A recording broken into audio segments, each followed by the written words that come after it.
हाफ़िज़ इरफ़ान साहब पूछ रहे हैं, अस्सलाम वालेकुम। जी वालेकुम सलाम, माशाल्लाह काफ़ी अच्छा आप गाइड करते हैं जी, बहुत शुक्रिया। आपसे पूछना था कि लाहौर शहर से सगिया पुल से जाएँ तो टोल प्लाज़ा क्रॉस करें, साथ ही लेफ़्ट साइड पर जो आबादियाँ, कमर्शियल और रिहाइश हैं, क्या वहाँ प्रॉपर्टी लेना ठीक है? अभी तक तो वहाँ रूडा का कोई मसला नहीं है, मेहरबानी कुछ बता दें शायद।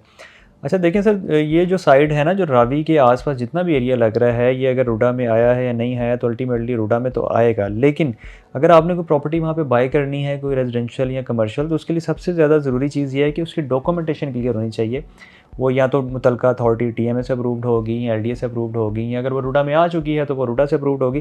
तो कोई ना कोई मुतलका अथॉरिटी से अगर वो अप्रूव्ड है, उसकी डॉक्यूमेंटेशन क्लियर है, उसमें कोई लिटिगेशन का मामला नहीं है, उसमें कोई पार्टनरशिप का मामला नहीं है, उसमें कोई रिश्तेदारी का मामला नहीं है, तो आप ईज़ी होके बाइंग करें, उसमें कोई परेशानी वाली बात नहीं है। देखें, रूडा उस चीज़ पे हमेशा उसके खिलाफ एक्शन लेगा जो कि इल्लीगल होगी या किसी अथॉरिटी से मंजूरशुदा नहीं होगी। अगर वो किसी मुतलका अथॉरिटी से मंजूरशुदा है, टीएमए से, एलडीए से, किसी भी रेलिवेंट अथॉरिटी से, और उसकी डॉक्यूमेंटेशन क्लियर है, तो रूडा उसका कुछ भी नहीं करेगी, उसका कोई नुकसान नहीं होगा, उसको कुछ भी किस्म का उसमें यानी कि उसमें बिगाड़ने की कोशिश नहीं करेगा। रूडा प्रॉपर बाय लॉज़ के मुताबिक काम कर रहा है, कानून के मुताबिक काम कर रहा है और लोगों को वो रिलीफ़ दे रहा है जहाँ पे पॉसिबल है। लेकिन जहाँ पे कोई गैर कानूनी काम हो रहा है, कोई गैर कानूनी कंस्ट्रक्शन हो रही है, गैर कानूनी कोई कब्ज़ा है, तो वहाँ पे तो रूडा एक्शन लेगा।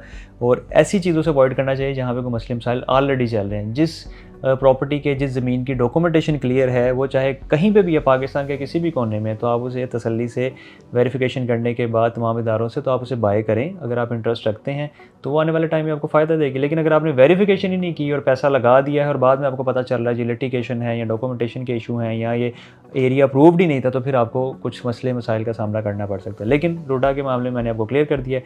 अगर आपकी चीज़ ऑथेंटिक है जो आप बाय करना चाह रहे हैं, तो आप ईज़ी होकर बाय करें, इसमें कोई परेशानी वाली बात नहीं।